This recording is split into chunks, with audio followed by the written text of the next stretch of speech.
কুড়িগ্রাম জেলার দক্ষিণে অবস্থিত রৌমারী উপজেলা একটি প্রতীকী স্থান।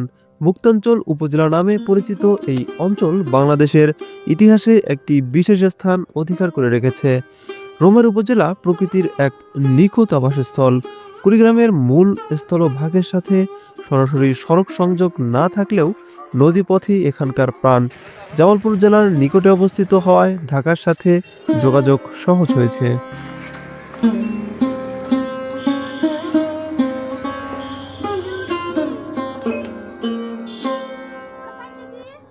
25°27' থেকে 25°43' উত্তর অক্ষাংশ এবং 89°45' থেকে 89°53' পূর্ব দ্রাঘিমাংশে অবস্থিত রৌমারী। পূর্ব ও উত্তরে ভারতের আসাম রাজ্য এবং পশ্চিম ও দক্ষিণে চিলমারী ও চর রাজীবপুর উপজেলায় ঘেরা। এর 197 বর্গ কিলোমিটার ভূমি ব্রহ্মপুত্র নদী দ্বারা বেষ্টিত এবং অগণিত বিল দিয়ে সমৃদ্ধ।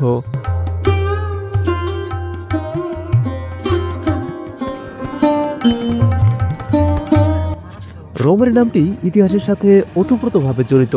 এর নামকরণের সঠিক উৎস নিশ্চিত না হলেও অনেকে মনে করেন এটি রুই মাছের প্রাচুর্য থেকে এসেছে। 1947 সালে ভারত বিভাগের সময় রৌমারী গুরুত্বপূর্ণ ভূমিকা পালন করে।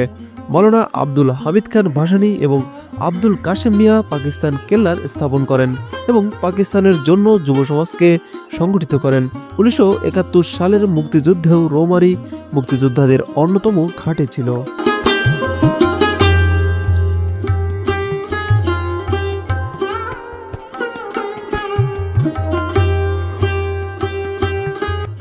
1947 সালে স্থাপিত দেশের প্রথম পোস্ট অফিসটি রৌমারীতে অবস্থিত। এটি একসময় সংযোগের প্রতীক হলেও আজ এটি সংরক্ষণের অপেক্ষায় এক স্মৃতিস্তম্ভ হয়ে দাঁড়িয়ে আছে।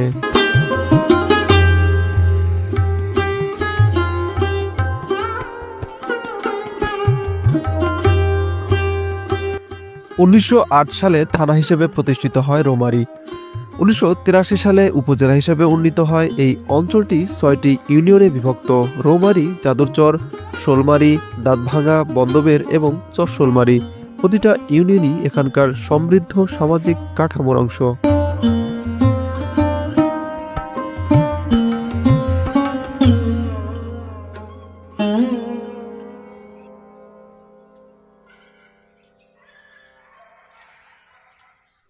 রৌমারীর উন্নয়নের অন্যতম মেরুদণ্ড হল শিক্ষা। এখানে 8টি কলেজ, 2টি টেকনিক্যাল কলেজ, 26টি উচ্চ বিদ্যালয় এবং 100টিরও বেশি প্রাথমিক বিদ্যালয় রয়েছে। এর মধ্যে উল্লেখযোগ্য একটি প্রতিষ্ঠান হল 1984 সালে প্রতিষ্ঠিত রৌমারী সরকারি কলেজ।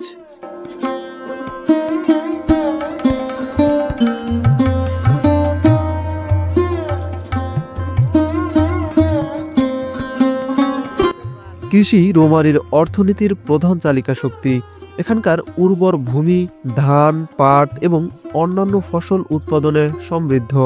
রৌমারী বাজার এবং দাঁতভাঙ্গা হাট শুধু বাণিজ্যের কেন্দ্র নয়, সংস্কৃতির মেলবন্ধনেরও স্থান।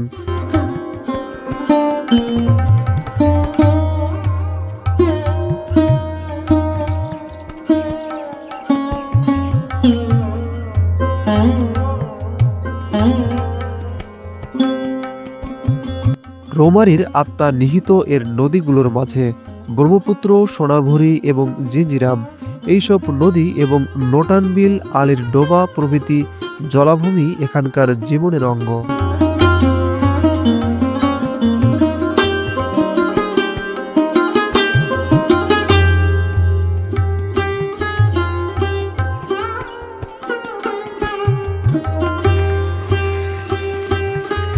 মুক্তিযুদ্ধের সময় রৌমারী ছিল 11 নম্বর সেক্টরের একটি গুরুত্বপূর্ণ ঘাঁটি।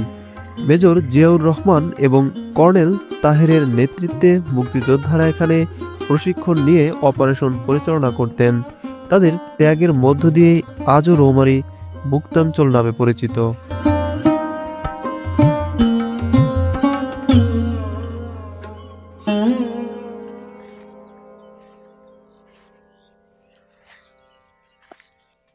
পর্যটকদের জন্য রৌমারী ইতিহাস ও প্রকৃতির এক অনন্য মিলনস্থল।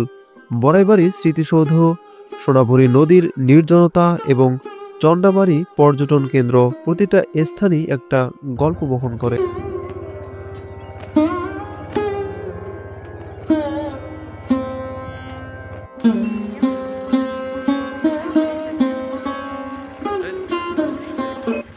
রৌমারী শুধুই একটা উপজেলা নয়, এটি বাংলাদেশের স্বাধীনতা এবং সংগ্রামের প্রতীক। এর প্রকৃতির সৌন্দর্য, সমৃদ্ধ ইতিহাস এবং প্রাণবন্ত সংস্কৃতি আমাদের এই লুকানো রত্নটি আবিষ্কার করার আহ্বান জানায়।